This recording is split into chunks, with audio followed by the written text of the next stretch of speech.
Students, today we will do the topic principle of treatment. अब आप लोगों ने बहुत सारी चीज़ें देख ली कि इन्फेक्शन कैसे होता है, माइक्रोब्स किस तरह से एंटर करते हैं, किस तरह से सीवियरिटी हो सकती है। तो अब हमें उसको ट्रीटमेंट के लिए भी देखना चाहिए। बाय टू वेज कम्युनिकेबल और infectious diseases can be treated. हमारे पास दो तरीके हैं जिससे हम इन्फेक्शियस डिजीजेस को स्टॉप कर सकते हैं, रोक सकते हैं, थोड़ा सा उनको प्रिवेंट कर सकते हैं। First is by treating the patient, इसको हम इस प्रोसेस को कहते हैं treatment. And second is by preventing the infection, या हम उस इन्फेक्शन को होने से ही रोक दें, that is called prevention of disease. ठीक है, तो first we will study the treatment. Treatment में क्या होता है, patient is given medicine to reduce the symptoms like fever, stomach ache etcetera. तो पेशेंट जो होता है जिसको इफेक्ट हो गया है उसको कुछ मेडिसिन दी जाती हैं। जैसे किसी को फीवर हो गया तो हम कोई भी उसको मेडिसिन देते हैं, स्टमक का है उसको मेडिसिन देते हैं और उसको हम कहते हैं कि थोड़ी देर रेस्ट करो, जिसकी वजह से उसकी बॉडी में एनर्जी स्टोर हो जाती है थोड़ा सा उसकी बॉडी की मसल्स को रिलैक्स हो जाती हैं, जिसकी वजह से उसको टेम्परेरी रिलीफ हो जाता है। लेकिन इसकी वजह से डिज़ीज़ ख़त्म नहीं होती, जो ट्रीटमेंट मिला है उसकी वजह से डिज़ीज़ ख़त्म नहीं होती। ठीक है, डिज़ीज़ ख़त्म करने के लिए किलिंग और एलिमिनेशन ऑफ पैथोजेंस, उसके लिए हमें या तो पैथोजन को किल करना पड़ेगा या बिल्कुल ख़त्म करना पड़ेगा। तो पैथोजेंस को हम किल करने के लिए क्या करते हैं, they are given continuously medicine दी जाती हैं उनको कुछ टाइम इंटरवल के बाद। जैसे एक दिन में आपको ज़्यादातर डॉक्टर्स कई बार 2 टाइम्स लेने के लिए बोलते हैं मेडिसिन को, कई बार एक दिन में 3 बार मेडिसिन लेने को। तो डिपेंड करता है कि किस तरह का पैथोजन है, उसके अकॉर्डिंग दवाइयाँ मेडिसिन दी जाती हैं। Pathogens are treated with medicine to kill them by blocking the biochemical process. और वो क्यों दी जाती हैं, जिससे कि उनकी बॉडी का जो सर्वाइवल है, पैथोजन की बॉडी का जो सर्वाइवल है, जो बायोकेमिकल प्रोसेस है, वो ब्लॉक हो जाए, वो बंद हो जाए, जिससे कि वो आगे और मल्टीप्लाई ना हो सकें और वो मर जाएं। तो इस तरह की कुछ स्पेशल मेडिसिन दी जाते हैं जिनको हम एंटीबायोटिक्स कहते हैं। एंटीबायोटिक्स मैं आपको पहले भी बता चुकी हूँ। तो अगर हम एंटीबायोटिक्स वगैरह दी जाती हैं या कोई और स्पेशल मेडिसिन दी जाती हैं जिसकी वजह से पैथोजेंस को किल कर दिया जाता है, तो ये भी एक तरीका है प्रिवेंशन ऑफ डिजीज़ का।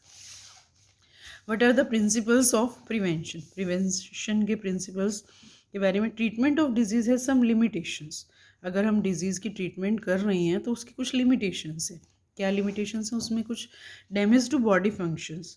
जब कोई भी पेशेंट बन जाता है, किसी को डिजीज़ हो जाती है, तो उसको कुछ टाइम के लिए उसकी बॉडी बहुत अच्छे से काम नहीं कर सकती, उसको रेस्ट की ज़रूरत होती है। ठीक है, second loss of working days, क्योंकि वो उसकी बॉडी वीक हो जाती है और उसके बॉडी फंक्शंस स्लो हो जाते हैं, तो उसको घर पे ही रुकना चाहिए, कहीं पे भी रेस्ट करना चाहिए। Thirdly source of infection. Source of infection कौन बन जाता है, जो पेशेंट है वो सोर्स ऑफ इन्फेक्शन बन जाता है। मीन्स हो सकता है उसके टच में आने से और डिजीज़ स्प्रेड हो जाए, मल्टीप्लाई हो जाए, तो उसको एक्सपोजर नहीं मिलना चाहिए, उसको एक तरफ रहना चाहिए, एक मतलब एक अलग तरीके से रहना चाहिए। Then how can we prevent disease. अब हम डिजीज़ को कैसे प्रिवेंट करेंगे, तो हमें पता चल गया कि ट्रीटमेंट की लिमिटेशंस है। If we can prevent exposure of the disease, we can prevent occurrence of the disease. अगर हमें उसका रीज़न पता चल जाता है डिजीज़ का कि किस वजह से हो रही है, और उसको अगर हम थोड़ा सा कुछ ब्लॉक कर सकें, तो हम डिजीज़ को रोक सकते हैं। जैसे कि जनरल तरीके क्या हैं, for airborne disease, for airborne, जो एयरबॉर्न होती हैं डिजीज़, जैसे माइक्रोब्स होते हैं जो हवा में फैल जाते हैं, अगर हम ओवर क्राउडेड प्लेसेस में ना जाएं तो वो एयरबॉर्न माइक्रोब्स हमारी बॉडी के अंदर एंटर नहीं कर सकते। जैसे आजकल आप लोग देख ही रहे हो, कोरोना वायरस के लिए ये कहा जाता है कि ज़्यादा भीड़ भाड़ में ना जाओ, अगर आपने जाना ज़रूरी है तो मास्क पहन के जाओ, बार बार अपने हाथों को सैनिटाइज़ करते रहो।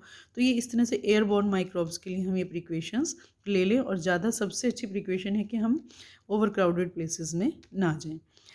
फॉर वाटर बॉर्न माइक्रोब्स, जो पानी में पैदा होने वाले माइक्रोब्स हैं, उनके लिए हम क्या करें कि हम जो वाटर है उसको, अगर सपोज़ करो हमारे पास नहीं पहुंच रहा है सेफ़ ड्रिंकिंग वाटर, तो हम उसको कुछ आर्टिफिशियल मेथड से सेफ़ बना सकते हैं, जैसे बॉयल करके या कुछ उसमें मेडिसिन्स डाल के, क्लोरीन वगैरह डाल के उसको हम सेफ़ ड्रिंकिंग वाटर बनाएं, तो हम एयर जो डिज़ीज़ हैं उसको ब्लॉक कर सकते हैं।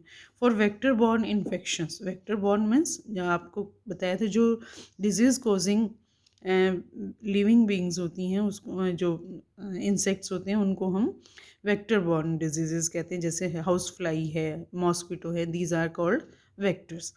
तो अगर हम अपने आसपास ना हाउस फ्लाइज को रहने दें या मॉस्किटोज़ को ना पैदा होने दें, तो उस तरह से हम सराउंडिंग्स को क्लीन करके वेक्टर बॉर्न इन्फेक्शंस को स्टॉप कर सकते हैं।